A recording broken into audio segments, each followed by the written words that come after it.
rejeitado pelos seus, ressuscitado, glorificado, o inferno e a morte venceu. E agora, quem dizem que tu és? Um profeta, um agitador qualquer.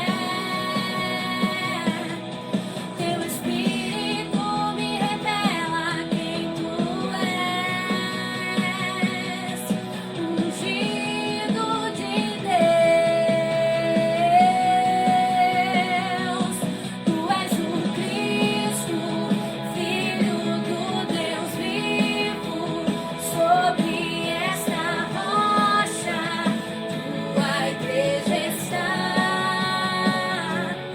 Tu és o Cristo, Filho do Deus vivo, rocha inabalável, outro igual não há, igual não há.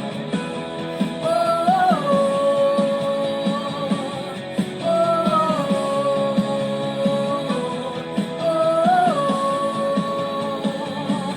Verbo vivo viveu entre nós, Filho do homem, Filho de Deus, curando os enfermos, livrando os cativos. É chegado o reino de Deus.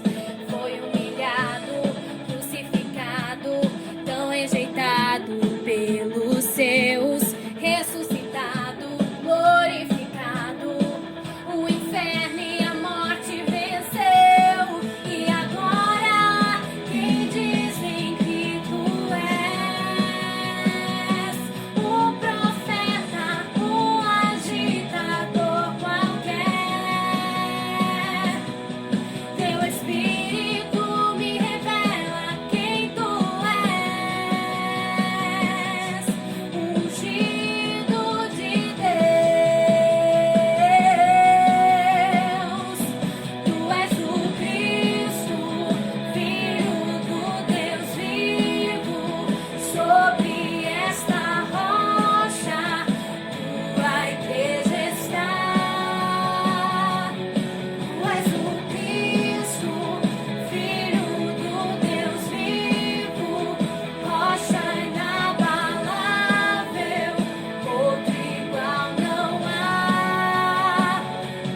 Tu és o Cristo, Filho do Deus vivo, sobre esta rocha, tua igreja está.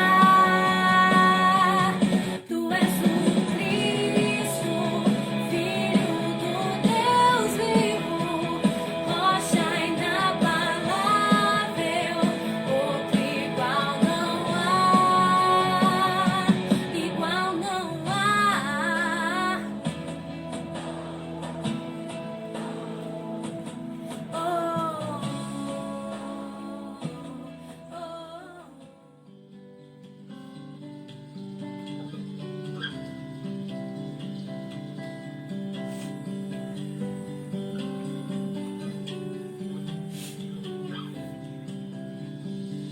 Nas profundezas do mar, depois que o sol se esconde, os meus pecados carrega pra longe de mim.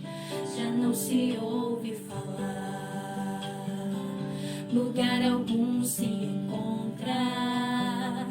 O vento sopra e me leva de volta pra quem ainda guarda o que sou, escondido em suas feridas. Não pra mostrar que fui longe, mas pra lembrar que não há limites pra ensinar o que é o amor. Pois sendo eu culpado, tomou minha sentença sobre si e me salvou. Isso é amor.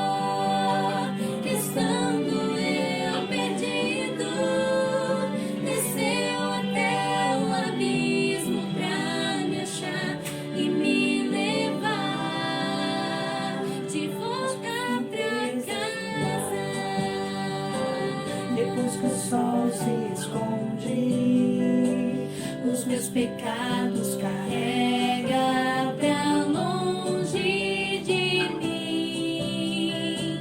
Já não se ouve falar, lugar algum se encontra.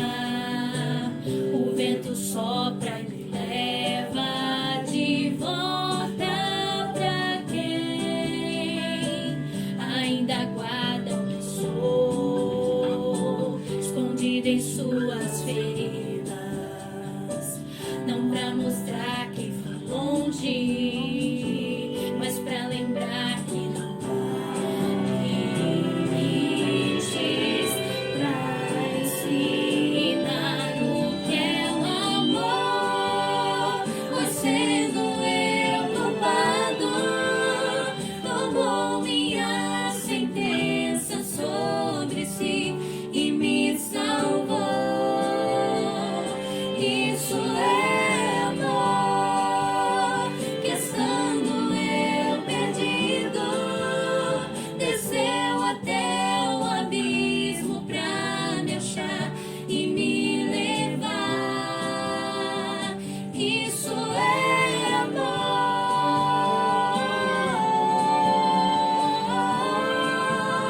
desceu até o abismo pra me achar e me levar de volta pra casa, de volta pra vida, de volta pra tudo que eu pedi, mas recebi de Deus.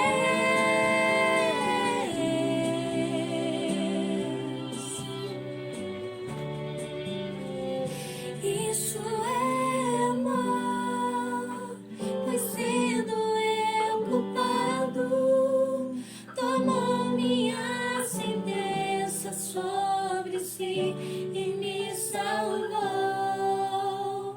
Isso é amor, que estando eu perdido, desceu até o abismo pra me achar e me levar de volta pra casa.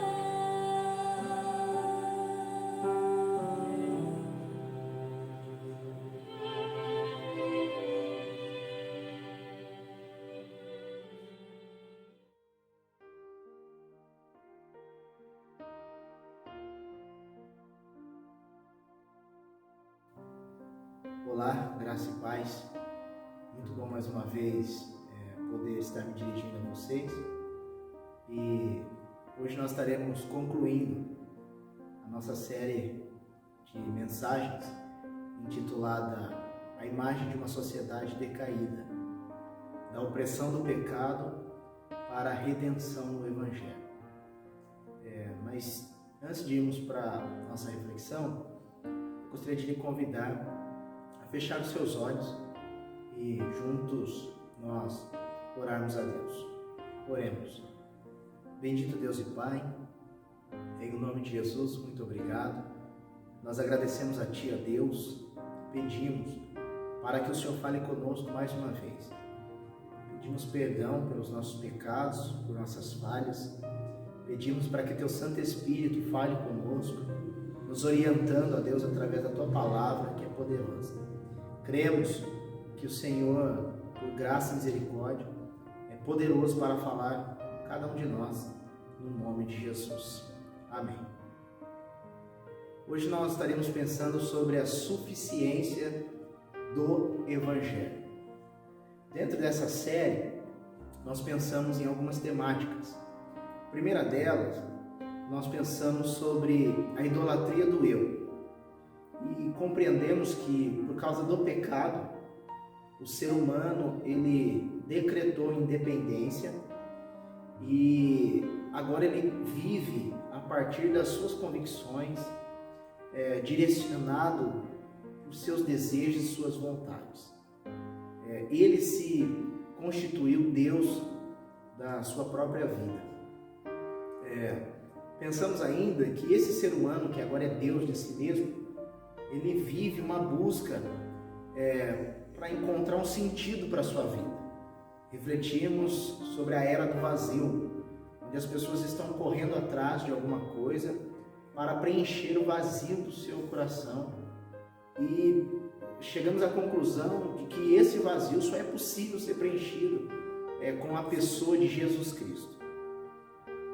E pensamos ainda sobre a espiritualidade da leveza, onde muitas pessoas querem viver a fé, a espiritualidade cristã, entretanto elas não querem viver a proposta do Evangelho, a proposta de caminhar com Jesus, de carregar a cruz, a proposta de negar a si mesmo.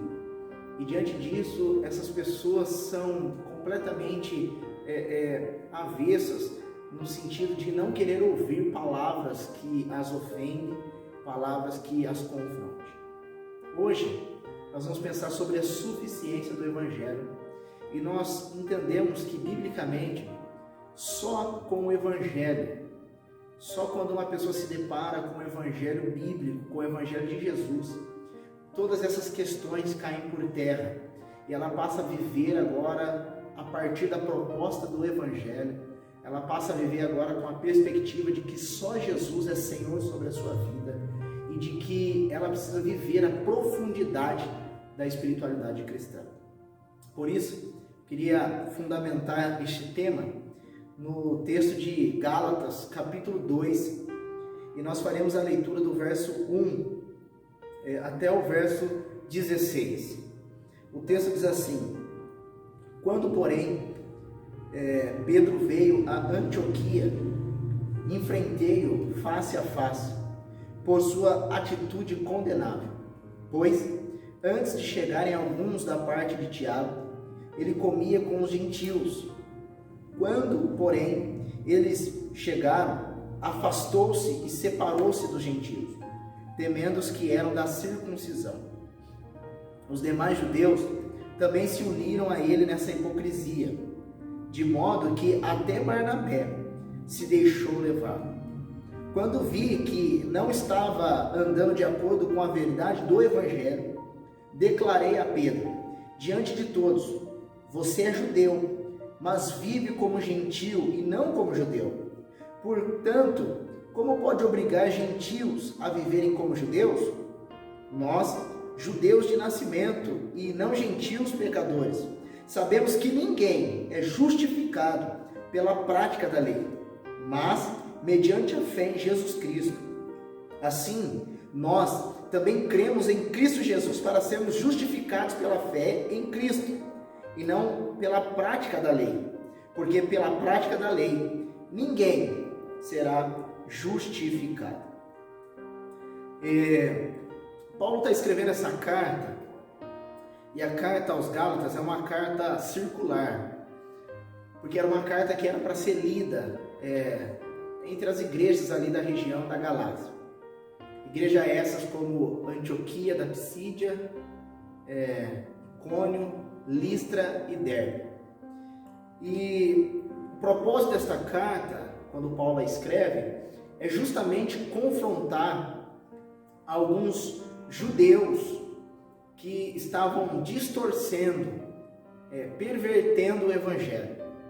Esses judeus, chamados judaizantes, legalistas, eles estavam dizendo que só ser salvo pela fé em Cristo Jesus não era suficiente. Portanto, aqueles irmãos gentios que haviam aceitado o Evangelho, crido no sacrifício de Jesus e depositado as suas confianças no sacrifício de Cristo, eles deveriam também serem circuncidados e obedecerem à lei. O que Paulo vai fazer nesta carta, primeiro é apresentar o Evangelho de Jesus. Ele chega a dizer que ele se admira pelos irmãos de uma maneira tão rápida se desviarem do Evangelho da verdade e aderirem a um outro Evangelho, um Evangelho falso. E quando chega no capítulo 2, Paulo vai trabalhar uma temática que é importantíssima, que faz parte da doutrina da salvação, que é a justificação. O que é a justificação? A justificação é o ato de Deus, através do sacrifício de Jesus, declarar o pecador inocente. A justificação é o ato de Deus nos tornar justos, de Deus nos tornar pessoas absolvidas do pecado, da condenação dele. Mas isso só é possível através do sacrifício de Jesus. Então, por meio do sacrifício de Jesus, quando o pecador reconhece esse sacrifício e se rende a ele é declarado inocente, justo diante de Deus. Essa é a doutrina da justificação. E esses irmãos estão dizendo que a justificação aconteceria pela obediência da lei, pela prática da lei, o que Paulo vai chamar de obra da lei. E uma delas aqui especificamente seria a circuncisão, que era uma aliança que Deus havia feito e ordenado para que o povo de Israel fizesse ela no Antigo Testamento. Só que no Novo Testamento, Paulo vai nos dizer que a circuncisão ela é feita agora no coração, por meio do Espírito Santo. Romanos 2 vai dizer isso. E aos Colossenses, Paulo vai dizer que a circuncisão é a aliança que nós fazemos através do batismo, em Colossenses 3. Então, não havia mais a necessidade de circuncisar uma pessoa, no caso, o homem. Era um corte que era feito no prepúcio do órgão masculino. Diante disso, Paulo vai nos ensinar aqui algumas verdades. E eu quero pensar com você a primeira verdade.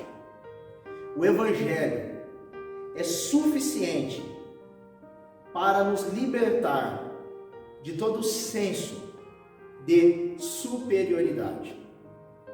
O texto diz que quando Pedro ele veio a Antioquia, e essa Antioquia aqui é a Antioquia da Síria, diz o texto que Paulo precisou confrontá-lo face a face, porque Pedro estava agindo de uma forma que contrariava, ia contra o Evangelho. E o que Pedro havia feito? Segundo Paulo, Pedro chega e ele começa a se relacionar com gentios. Pedro, ele começa a comer com gentios. E quando chegaram alguns judeus, que o texto vai dizer da parte de Tiago, e nós não sabemos profundamente o que seria essa da parte de Tiago, não sabemos se eram judeus que vieram simplesmente de Jerusalém, ou se eram judeus que foram porque Tiago pediu para irem. Não sabemos ao certo. Fato é que esses judeus chegaram. E quando esses judeus chegaram, Pedro, com medo deles, porque esses judeus eram circuncidados. E Pedro estava se relacionando com gentios que não foram circuncidados. E aí Pedro, com medo, Pedro se afasta deles. E a atitude de Pedro foi tão reprovada por Paulo e pelo Evangelho, que diz o texto que Paulo chega a dizer que eles agiram de maneira hipócrita. De maneira hipócrita. E o que está por detrás disso? Um judeu, no contexto ali da Bíblia, ele se achava superior a um gentio, ou seja, um não judeu. Um judeu, ele se achava melhor do que os outros. Por exemplo, uma das orações que um judeu fazia quando ele chegava em casa, ele agradecia a Deus por Deus não ter feito ele, ou Deus não ter nascido ele como um gentil, como um pagão, como um samaritano. Então o judeu tinha esse sentimento de superioridade, esse sentimento de ser melhor do que o outro, de estar em uma posição mais elevada do que o outro. E o que Paulo vai mostrar para nós é que essa não é uma característica do Evangelho. O que Paulo vai dizer é que Pedro estava agindo de maneira contrária com a verdade do Evangelho. Isso é muito importante que você entenda e que eu entenda.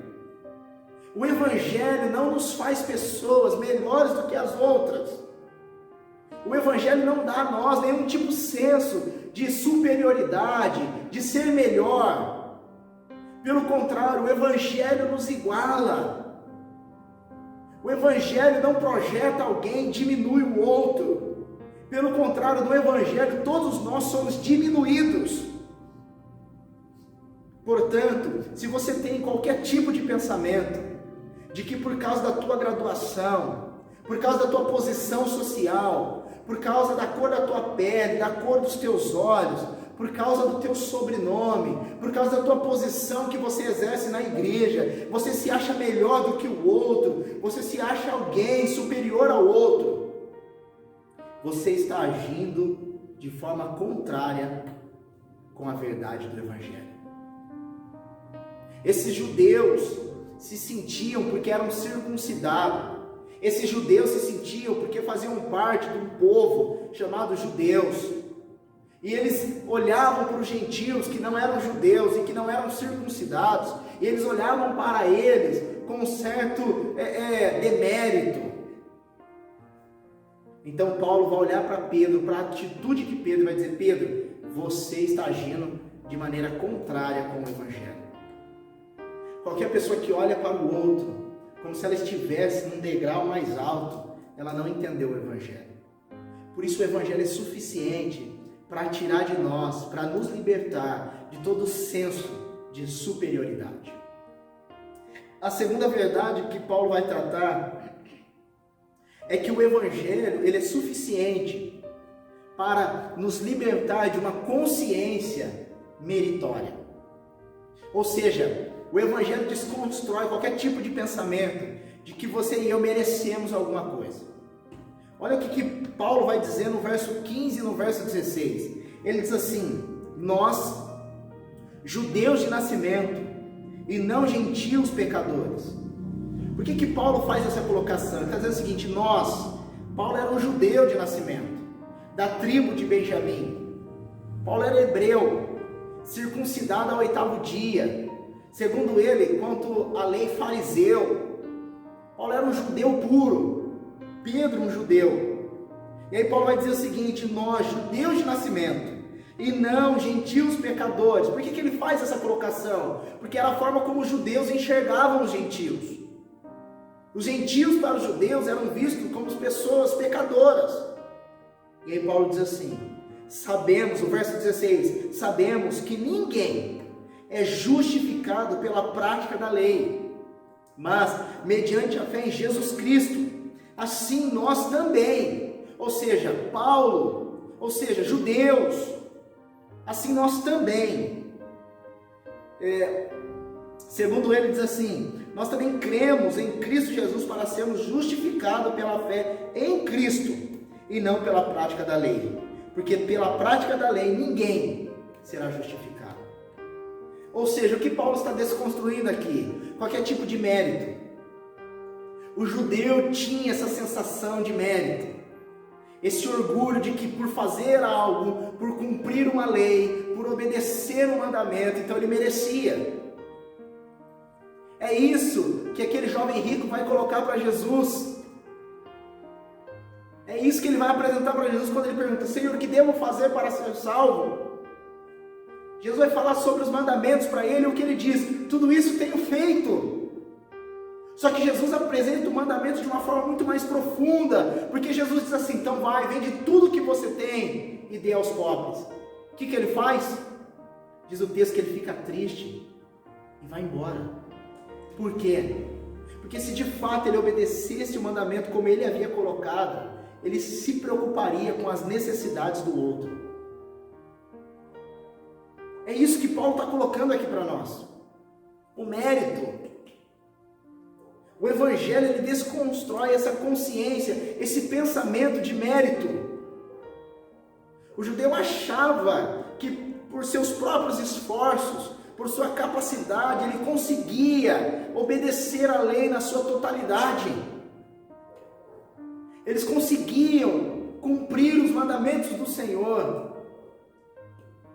E criam tanto dessa forma que eles chegavam a investigar os outros, a ficarem observando se o outro cumpria ou não aquilo que eles achavam que estavam cumprindo. Só que Tiago, na sua carta, vai nos dizer que, embora você e eu cumpramos um mandamento, Tiago diz que se nós cairmos num outro, o mandamento que nós cumprimos vai com ele. Ou seja, ninguém tem a capacidade de obedecer plenamente. Ninguém consegue cumprir as exigências da lei, porque a lei é perfeita. Nós nos tornamos imperfeitos a partir do momento que o pecado passou a fazer parte da nossa realidade. O Evangelho desconstrói essa ideia de que você pode, e por poder você merece, você é digno de receber. O Evangelho desconstrói essa mentalidade de mérito. Então, se eu faço, eu tenho que receber. Pelo contrário, o Evangelho desconstrói ela. O Evangelho vai dizer que você e eu não conseguimos fazer nada. E se fazemos alguma coisa, só fazemos porque Deus, por graça e misericórdia, nos concedeu o Espírito Santo. Não é por você fazer.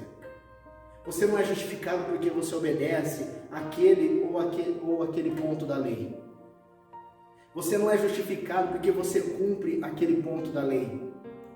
No caso aqui, eles não eram justificados porque eles eram circuncidados.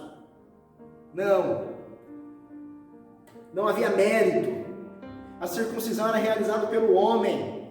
A circuncisão era realizada no homem. Partia do homem. Levava-se a criança com 8 dias. Era no homem, feito pelo homem. Não era mérito.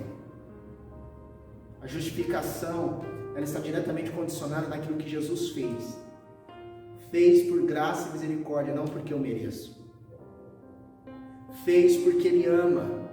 E, em primeiro lugar, fez por causa da glória dEle, não por você e por mim.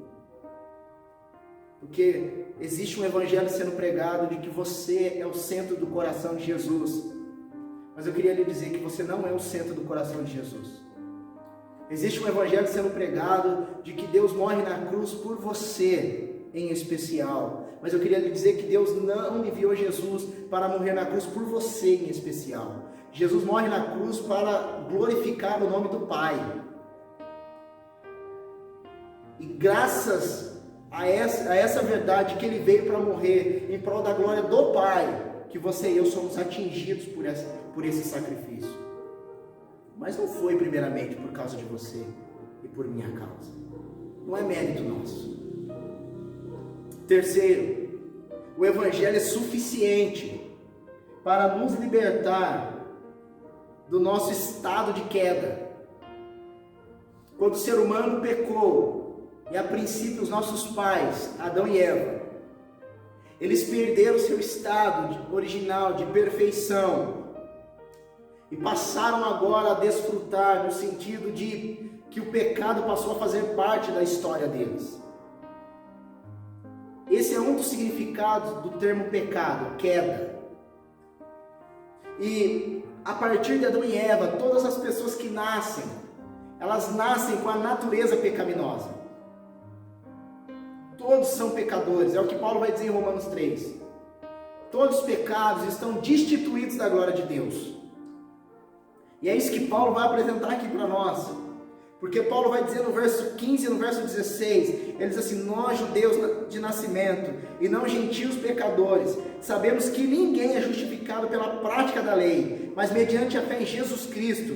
Assim, nós também cremos que em Cristo Jesus, para sermos justificados pela fé e não pela prática da lei. Porque pela prática da lei ninguém será justificado. Por quê? Porque a lei revela a nossa natureza caída. A lei aponta os nossos pecados. Paulo vai dizer que ninguém saberia o que é pecado se não existisse a lei. Então a lei aponta para os nossos erros. A lei evidencia os nossos erros, o nosso pecado, a nossa natureza caída, o nosso estado de queda. A lei revela isso.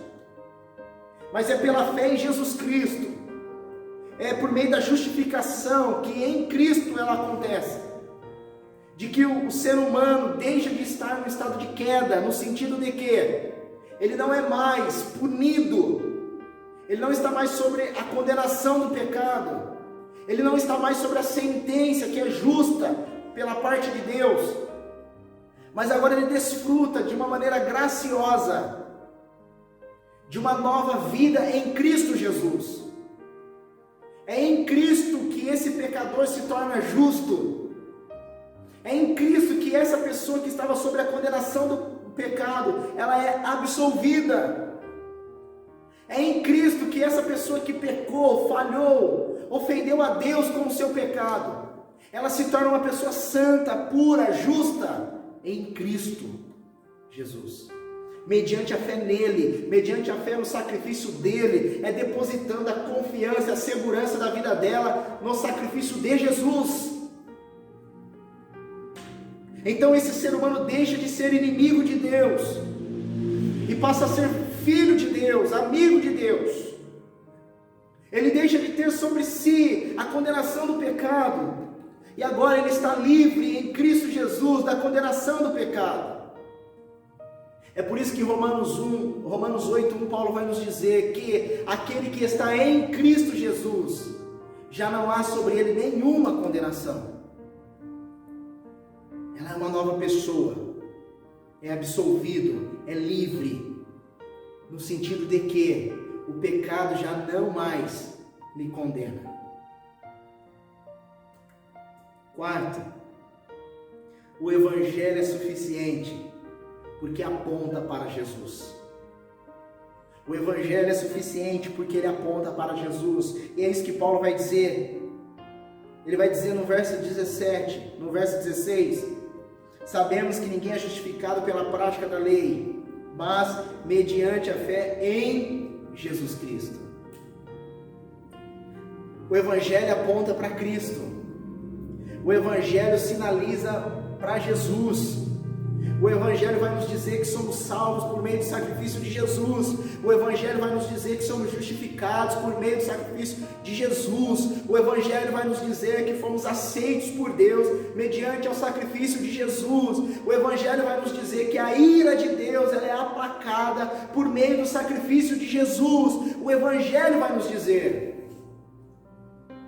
O Evangelho aponta para o Cristo da cruz. Cristo da cruz. Logo, não é porque eu me achar melhor que o irmão, não é porque eu me achar melhor com relação àquele que trabalha comigo, que congrega comigo, que faz parte do meu dia a dia, não é porque eu achar que eu mereço alguma coisa da parte de Deus. O Evangelho aponta para Cristo. O Evangelho ele não é humanista, no sentido de projetar o homem, de colocar o homem num pedestal. Pelo contrário, o Evangelho ele é cristocêntrico, ele coloca Jesus no pedestal, ele liga os holofotes para Cristo. O Evangelho aponta para Jesus. O Evangelho diz que eu sou um miserável, um pecador. E o Evangelho diz que eu preciso dele, de Jesus Cristo, daquele que morreu na cruz e ressuscitou ao terceiro dia. O Evangelho diz que não há coisas boas em mim, e ele aponta para aquele que é bom, que é Jesus Cristo. O Evangelho aponta para Cristo. Paulo vai dizer para esses judaizantes, para esses judeus que estavam dizendo que os gentios também deveriam ser circuncidados, Paulo vai dizer o seguinte: é pela fé em Jesus Cristo. Não é por aquilo que vocês acham que conseguem fazer, não é pela obra da lei, mas é pela fé em Jesus Cristo. Qualquer evangelho que tira Jesus do foco, do centro, qualquer evangelho que diz que você é capaz, não é o evangelho de Jesus, não é o evangelho bíblico. O evangelho bíblico diz que você e eu não somos capazes, mas Jesus é suficiente para nos salvar. Esse é o evangelho. Portanto, para que nós nos libertemos dessa cultura, dessa sociedade decaída, dessa opressão do pecado, dessa idolatria do eu, dessa falta de sentido para a vida, nós precisamos do Evangelho de Jesus.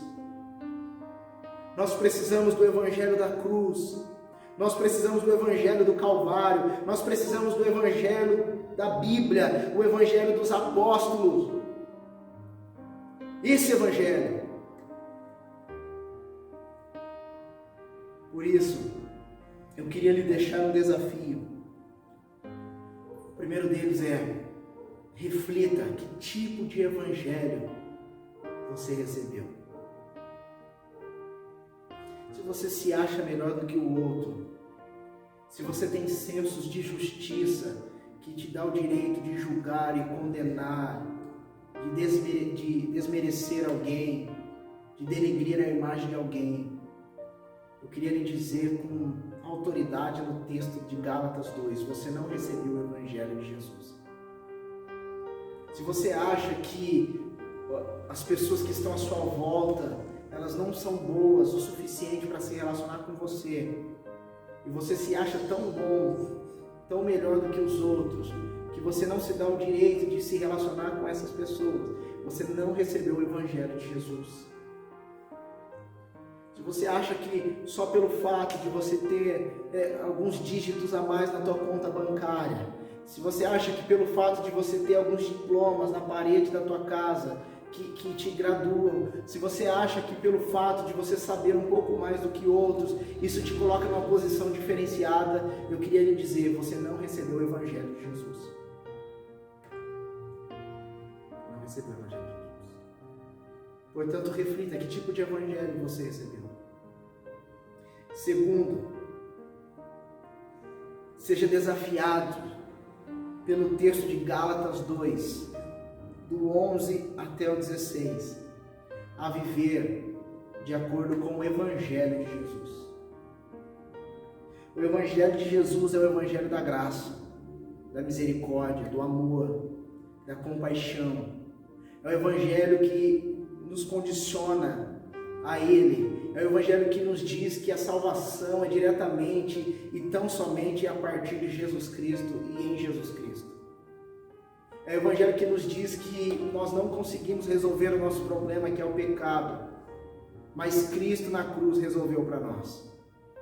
É o Evangelho que diz que a minha certeza, a minha segurança de salvação não se dá naquilo que eu faço para Deus, mas se dá naquilo que Jesus fez para o Pai, que é o sacrifício perfeito. Não é mérito. O Evangelho me faz olhar para o outro e enxergar nele as mesmas necessidades que eu tenho, que é de conhecer o Evangelho de Jesus e viver a partir dele. Portanto, eu queria orar com você. Eu queria que neste momento o Espírito Santo falasse com você, falasse comigo, no sentido de nos conscientizar a respeito da suficiência do Evangelho. O Evangelho é suficiente para as nossas vidas. Oremos. Bendito Deus e Pai, em nome de Jesus, muito obrigado, Senhor. Nós te agradecemos, a Deus, por esta palavra. Peço a Deus, em nome de Jesus, para que o Senhor nos ajude a avaliarmos o tipo de evangelho que recebemos. A avaliarmos, a Deus, se temos vivido de acordo com a coerência do evangelho. Pode ser, ó Pai, que em algum momento das nossas vidas nós chegamos a pensar que somos melhores uns dos outros. Chegamos a achar que o outro sempre é pior do que eu, está sempre errado, eu estou sempre certo. Chegamos a achar que eu sou mais santo que o outro. Chegamos a achar que eu tenho o direito de julgar o outro, sempre olhando para o outro como se ele estivesse numa condição mais baixa do que a minha. Portanto, ó Pai, eu peço em nome de Jesus para que o Evangelho, tão somente o Evangelho, ele venha nos impactar, ele venha moldar as nossas vidas, ele venha nos transformar, ele venha, ó Pai, em nome de Jesus, mudar a nossa forma de pensar, de ver, de viver a espiritualidade cristã, de nos relacionar uns com os outros, Pai, que os nossos relacionamentos sejam construídos com base no Evangelho, que o Evangelho, ó Deus, seja o crivo para nos relacionarmos, para vivermos, Pai, no nome de Jesus, nos ajude, ó Pai, a vivermos o Evangelho, a vivermos de acordo com o Evangelho. O Evangelho diz que somos pecadores e miseráveis e necessitamos de um Salvador, que é Jesus Cristo. O Evangelho quebra o orgulho, o Evangelho desconstrói qualquer tipo de pensamento meritório, o Evangelho desconstrói qualquer senso de superioridade, O Evangelho nos coloca numa posição de igualdade. O Evangelho diz que todos os pecados carecem da glória de Deus. O Evangelho diz que todos ofendem a Deus por causa da natureza pecaminosa. Mas é em Cristo que nós encontramos a paz diante de Deus. É em Cristo que nós encontramos a justificação. É em Cristo que nós encontramos o perdão do Senhor. É em Cristo que somos aceitos pelo Senhor novamente. É no Evangelho, Pai. Ajuda-nos, a Deus, em nome de Jesus, para a honra e para a glória do Teu nome. Amém. Que Deus abençoe tua vida, tua semana, e que você possa refletir no Evangelho de Jesus.